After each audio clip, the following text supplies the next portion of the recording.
मुझ पर तरस मत दिखाए जिंदगी, मैं कोई बेचारा नहीं हूं। क्या कि मुझ पर तरस मत दिखाए जिंदगी, मैं कोई बेचारा नहीं हूं।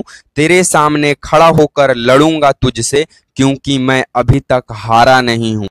जो इंसान सर अपने से हार गया वो सगरों से हारेगा, जो इंसान अपने से जीत गया वो सभी चीजों से जीत जाएगा। इस बात को हमेशा याद रखिएगा।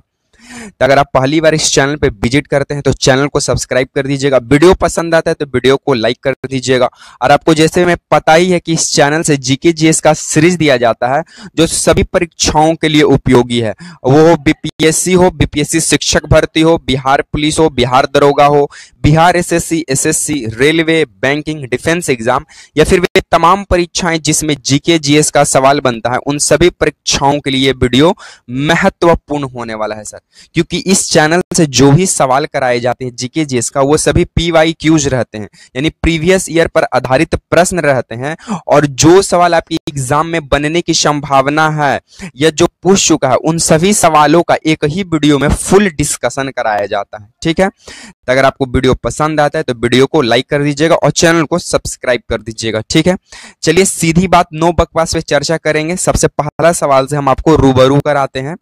सबसे पहला सवाल आपको कुछ इस प्रकार स्क्रीन पे नजर आ रहा होगा। अब बोलता है क्या कि कुम्मी नृत्य किस राज्य से संबंधित है, यानी जो कुम्मी नृत्य है वो किस राज्य से संबंधित है। तो आपको बता दें कि जो कुम्मी नृत्य है ये दो राज्यों से संबंध रखता है। पहला केरल और दूसरा प्लस टीएन, यानी टीएन का मतलब है तमिलनाडु। ठीक है, तो कुम्मी नृत्य जो है वो दो राज्यों से संबंध रखता है, पहला केरल और दूसरा तमिलनाडु। ठीक है, अब यहाँ से रिलेटेड दो और बहुत सारे सवाल बन जाते हैं, आपको हम यहीं पे डिस्कशन करा देते हैं। ठीक है, अब जैसे में जो कुम्मी नृत्य है ये केरल और तमिलनाडु में मनाया जाता है। ठीक है, लेकिन केरल और तमिलनाडु में एक और नृत्य मनाया जाता है। उस नृत्य का नाम क्या है? तो उस नृत्य का नाम है मयिलाटम। मयिलाटम, क्या नाम है? मयिलाटम। मयिलाटम उस नृत्य का नाम है।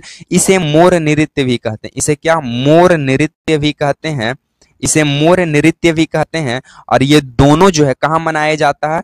तो मयिली अट्टम या फिर जो मोर नृत्य है ये हमारा केरल और तमिलनाडु राज्य में मनाया जाता है, टीएन। ठीक है, तो दो नृत्य जो हैं वो केरल और तमिलनाडु दोनों मिलकर मनाता है। पहला कुम्मी नृत्य जो केरल और तमिलनाडु मनाता है, दूसरा मयिली अट्टम जो केरल और तमिलनाडु मनाता है। मयिला अट्टम को मोर नृत्य भी कहते हैं, इस बात को याद रखिएगा। ये एसएससी का फेवरेट सवाल है जो यहाँ से लगातार पूछा था प्रीवियस ईयर में। ठीक है, अब कौन कौन से नृत्य आपके एग्जाम के पॉइंट ऑफ व्यू से पूछा जा सकता है, देखिएगा। अब इसमें आपसे पूछ देगा क्या? थांगता नृत्य।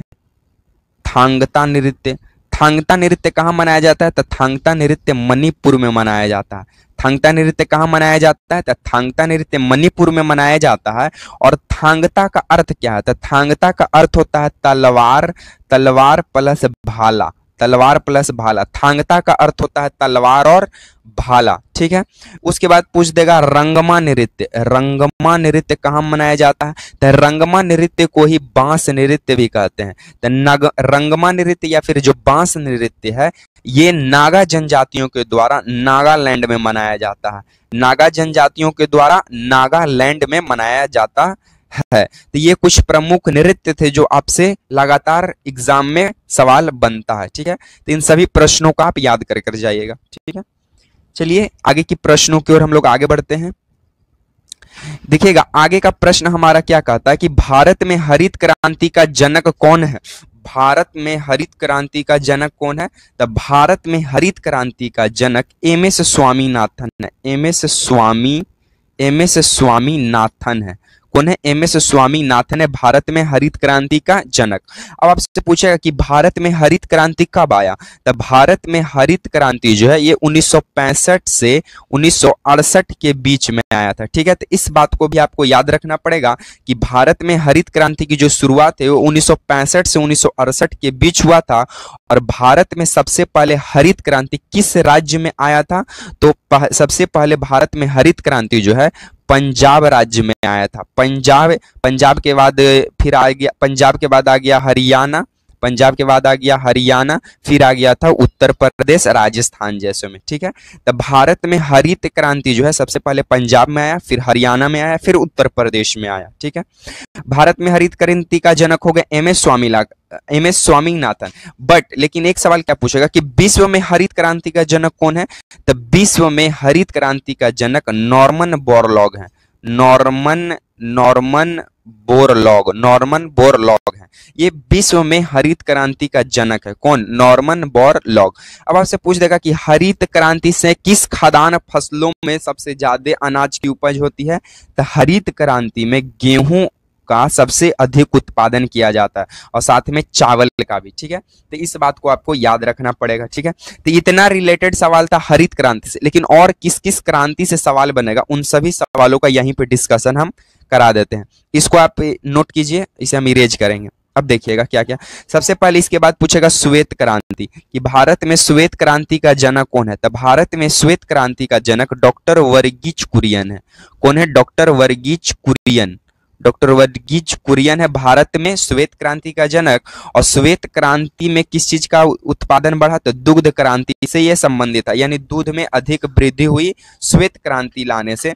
और श्वेत क्रांति के तहत गुजरात में अमूल जैसे डेयरी का भी उत्पादन किया, अमूल जैसे डेयरी फैक्ट्री का भी उद्घाटन किया गया। तो पूछेगा कि अमूल जो दूध कंपनी है वो किस क्रांति के तहत आया? तो वह श्वेत क्रांति के तहत आया था, ठीक है। उसके बाद पूछेगा कि अमूल डेयरी किस राज्य से संबंधित है? गुजरात का ये अमूल डेयरी है। उसके बाद पूछेगा कि भारत में श्वेत क्रांति से किन चीज में उत्पादन बढ़ा? तो दूध में बढ़ा। फिर पूछेगा कि भारत में श्वेत क्रांति का जनक कौन है? तब भारत में श्वेत क्रांति का जनक डॉक्टर वर्गीज कुरियन है। श्वेत क्रांति को फ्लड क्रांति के भी नाम से जाना जाता है, तो इस बात को भी आपको याद रखना पड़ेगा, ठीक है। उसके बाद पूछ देगा नीली क्रांति किससे संबंधित है? तो नीली क्रांति मछली से संबंधित है। नीली क्रांति किससे संबंधित है? मछली से संबंधित है। फिर पूछ देगा लाल क्रांति किससे संबंधित है? तो लाल मांस और टमाटर रहता है, तो लाल क्रांति मांस और टमाटर से संबंधित है। फिर पूछ देगा गुलाबी क्रांति किससे संबंधित है? तो गुलाबी क्रांति झींगा उत्पादन से संबंधित है, कि झींगा को क्या मिलना चाहिए? बढ़ावा मिलना चाहिए। फिर पूछ देगा भूरी क्रांति किससे संबंधित है? तो भूरी रहता है कॉफी, तो भूरी क्रांति कॉफी के सर्वाधिक उत्पादन से संबंधित है। फिर पूछ देगा ग्रे क्रांति क्या है? तो ग्रे क्रांति में उर्वरक की सबसे अधिक उत्पादन किया, मतलब उर्वरकता को बढ़ाने की शक्ति की बात की गई थी ग्रे क्रांति में भी। तो इस सवाल से जितने भी क्रांति वाले हैं वो सवाल आपके बनेंगे जो खाद्यान्न से संबंधित है, ठीक है। तो इस बात को आपको ध्यान रखना पड़ेगा, ठीक है। चलिए नेक्स्ट सवालों की ओर हम लोग आगे बढ़ते हैं। अब देखिए नेक्स्ट हमारा सवाल क्या कहता है, स्क्रीन पे आपको नजर आ रहा होगा कि अजात शत्रु किस वंश का शासक था? तो अजात शत्रु जो है वो मगध सम्राट का शासक था। अजात शत्रु किस वंश का शासक था? तो मगध साम्राज्य का सम्राट हुआ करता था। ये आपको बता दे, अजात शत्रु से पहले आप ये समझिए कि मगध साम्राज्य का जो सम्राट था वो था बिंबिसार। कौन था? बिंबिसार हुआ करता था। कौन था? बिंबिसार था। और बिंबिसार जो है, बिंबिसार का ही बेटा कौन है? अजात शत्रु बेटा है। कौन? अजात शत्रु, ठीक है। तो पूछेगा कि बिंबिसार अजात शत्रु किसका बेटा था? तो अजात शत्रु बिंबिसार का बेटा था, ठीक है। बिंबिसार जो है ये पहले जो है बौद्ध धर्म को मानता था। पहले किस धर्म को मानता था? बौद्ध धर्म को, लेकिन बाद में ये जैन धर्म को अपना लिया, ठीक है। तो बिंबिसार पहले बौद्ध धर्म को मानता था, बाद में ये जैन धर्म को अपनाया। और बिंबिसार जो है ये हर्यक वंश के संस्थापक हैं। तो पूछेगा कि हर्यक वंश के संस्थापक कौन है? तो हर्यक वंश के संस्थापक बिंबिसार हैं, और बिंबिसार का बेटा अजात शत्रु है। और अजात शत्रु जो है अपने ही बाप यानी बिंबिसार को मारकर ये मगध का क्या बनता है? सम्राट बनता है। तो इस बात को भी आपको याद रखना पड़ेगा। पूछेगा कि कौन सा व्यक्ति था जो अपने बाप बिंबिसार के मारकर हत्या कर ये राजा बना? तो वो था अजात शत्रु, ठीक है। अजात शत्रु जो है अपने ही बाप यानी बिंबिसार को मारकर हत्या कर क्या बना? सम्राट बना मगध का। तो इस बात को भी आपको याद रखना पड़ेगा। अजात शत्रु जो है वो हर्यक वंश से संबंधित है, और हर्यक वंश के संस्थापक कौन है? बिंबिसार है, ठीक है। अब देखिए अजात शत्रु का बेटा का नाम था उदायन। क्या नाम था? उदायन नाम था, ठीक है, इस बात को भी आप याद रखिए कि अजात शत्रु का बेटा का नाम था उदाइन, और उदाइन जो है अपने ही बाप अजात शत्रु की हत्या कर कर ये क्या बन जाता है, राजा बन जाता है। तो पूछेगा कि अजात शत्रु ने अपने बाप बिंबिसार की हत्या करके राजा बना, फिर अजात शत्रु के बेटा उदाइन ने अजात शत्रु के मारकर हत्या बना, यानी बेटा बाप को मारते जा रहा है और राजा बनते जा रहा है। कुछ जमाना इस प्रकार गुजर रहा है। तो इस बात को आपको यहां से संबंधित जितने भी सवाल था वो हम बता दिए, ठीक है। तो इस बात को आप याद रखिएगा। चलिए नेक्स्ट सवालों की ओर हम लोग आगे बढ़ते हैं। अब देखिए हमारा नेक्स्ट सवाल क्या कहता है कि विटामिन B3 का प्रमुख स्रोत क्या है। तो आपको बता दें कि विटामिन B3 का रासायनिक नाम क्या है। तो विटामिन B3 का रासायनिक नाम है नियासिन। क्या नाम है, नियासिन है। और विटामिन B3 का प्रमुख स्रोत है मांस, मछली, अंडा। मांस, मछली, अंडा है ये प्रमुख स्रोत है B3 का, ठीक है। B1 का रासायनिक नाम है थायमीन। विटामिन B1 का रासायनिक नाम क्या है, थायमीन। और विटामिन B2 का रासायनिक नाम क्या है, राइबोफ्लोबिन। क्या नाम है, राइबोफ्लोबिन नाम है विटामिन B2 का रासायनिक नाम, ठीक है।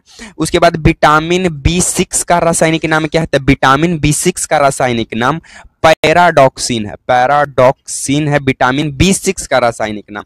विटामिन B12 का रासायनिक नाम क्या है, तो विटामिन B12 का रासायनिक नाम साइनाकोबालामीन है। साइनाकोबालामीन है। और विटामिन B12 में ही क्या पाया जाता है, तो कोबाल्ट नामक तत्व पाया जाता है। तो आपसे पूछेगा कि किस विटामिन में कोबाल्ट पाया जाता है, तो विटामिन B12 में कोबाल्ट पाया जाता है। विटामिन B1 का रासायनिक नाम थायमीन है। विटामिन B2 का रासायनिक नाम राइबोफ्लोबिन है। विटामिन B3 का रासायनिक नाम नियासिन है। विटामिन B6 का रासायनिक नाम पैराडॉक्सिन है। विटामिन B12 का रासायनिक नाम साइनाकोबालामीन है जिसमें कोबाल्ट पाया जाता है। और विटामिन A का रासायनिक नाम रेटिनॉल है। विटामिन C का नाम एस्कॉर्बिक एसिड है। विटामिन D का नाम कैल्सीफेरॉल है। और विटामिन E का रासायनिक नाम टोकोफेरॉल है। तो इस बात को आपको ध्यान रखना पड़ेगा, इसको नोट कीजिए, हम इसे इरेज करेंगे। अब देखिएगा विटामिन ए का रासायनिक नाम रेटिनॉल हो गया। विटामिन ए का रासायनिक नाम रेटिनॉल। विटामिन सी का रासायनिक नाम अस्कॉर्बिक एसिड हो गया। विटामिन डी का रासायनिक नाम कैल्सीफेरल हो गया, कैल्सीफेरॉल हो गया, ठीक है। विटामिन ई का रासायनिक नाम टोकोफेरॉल हो गया, टोकोफेरॉल हो गया। और विटामिन शब्द का जो खोज है वो फंक नामक वैज्ञानिक किया था। फंक नामक वैज्ञानिक कब किया, 1902 में किया। तो इस बात को भी आपको याद रखना पड़ेगा कि विटामिन शब्द का खोज फंक नामक वैज्ञानिक 1902 में करता है। और विटामिन से संबंधित जितने भी सवाल थे वो सभी हम करा दिए। ये बात को भी आप याद रख लीजिए कि विटामिन B एंड C जो है ये जल में घुलनशील है। और vitamin A, D, K, E जो है ये वसा में घुलनशील है, ठीक है। विटामिन से जितने भी सवाल इंपॉर्टेंट थे आपके एग्जाम के पॉइंट ऑफ व्यू से वो सभी सवालों का हम यहाँ पे डिस्कशन कर दिए हैं। चलिए नेक्स्ट सवालों की ओर हम लोग आगे बढ़ जाते हैं। देखिए नेक्स्ट सवाल हमारा क्या कहता है कि गौतम बुद्ध को ज्ञान की प्राप्ति कहाँ हुई। अगर आंसर आपको पता है तो कमेंट बॉक्स में कमेंट कीजिएगा। तो गौतम बुद्ध को ज्ञान की प्राप्ति बोध गया में हुआ। कहाँ हुआ, बोध गया में हुआ। बोधि वृक्ष के नीचे हुआ। किस वृक्ष के नीचे, बोधि वृक्ष के नीचे हुआ। और किस नदी के किनारे हुआ, तब फल्गु नदी। इसी को कहते हैं ऋजुपालिका नदी, ऋजुपालिका नदी, ठीक है। तब गौतम बुद्ध को ज्ञान की प्राप्ति बोध गया में बोधि वृक्ष के नीचे फल्गु नदी या ऋजुपालिका नदी के तट पर, ये सॉरी ऋजुपालिका नहीं, निरंजना नदी, इसे निरंजना भी कहते हैं। ऋजुपालिका था महावीर स्वामी का, इसे निरंजना नदी भी कहते हैं फल्गु को, ठीक है। तो निरंजना या फल्गु नदी के तट पर हुआ। और गौतम बुद्ध का बेटा का नाम राहुल हुआ करता था। और गौतम बुद्ध का पिता का नाम सुद्धोधन हुआ करता था। और गौतम बुद्ध का माता का नाम माया देवी हुआ करता था। और गौतम बुद्ध का पत्नी का नाम यशोधरा हुआ करता था, ठीक है। और गौतम बुद्ध को 16 वर्ष की अवस्था में क्या हो गया, शादी हो गया। और गौतम बुद्ध को ज्ञान की प्राप्ति बोध गया में, और गौतम बुद्ध ज्ञान प्राप्ति के बाद पहला उपदेश उत्तर प्रदेश के सारनाथ में दिए। और सबसे ज्यादा जो उपदेश हैं वो श्रावस्ती में दिए। और गौतम बुद्ध का जन्म 563 ईसा पूर्व नेपाल के लुम्बिनी नामक स्थान पर होता है। तो इस बात को भी आपको याद रखना पड़ेगा। और गौतम बुद्ध को लाइट ऑफ एशिया कहा जाता है। और गौतम बुद्ध का गुरु का नाम अल्लार कल्लाम हुआ करता था। ठीक है। और गौतम बुद्ध को मानने वाला बिंबिसार था, लेकिन बाद में जैन धर्म को मान लेता है। अजातशत्रु शुरुआत में जैन धर्म को मानता है, बाद में अंतिम दिनों में गौतम बुद्ध को अनुयायी बन जाता है। तो इस बात को भी आपको याद रखना पड़ेगा। जितने भी इससे रिलेटेड सवाल था उन सभी सवालों का हम एक वीडियो में सार संग्रह आपको दे दिए हैं। अगर आपको वीडियो पसंद आता है तो वीडियो को लाइक कर दीजिएगा, चैनल को सब्सक्राइब कर दीजिएगा और कमेंट कर जरूर बताइएगा कि आपको वीडियो कैसा लगा। इसी तरह के सीरीज के साथ आपसे मिलते रहेंगे नेक्स्ट वीडियो में। तब तक के लिए सभी साथियों को जय हिंद।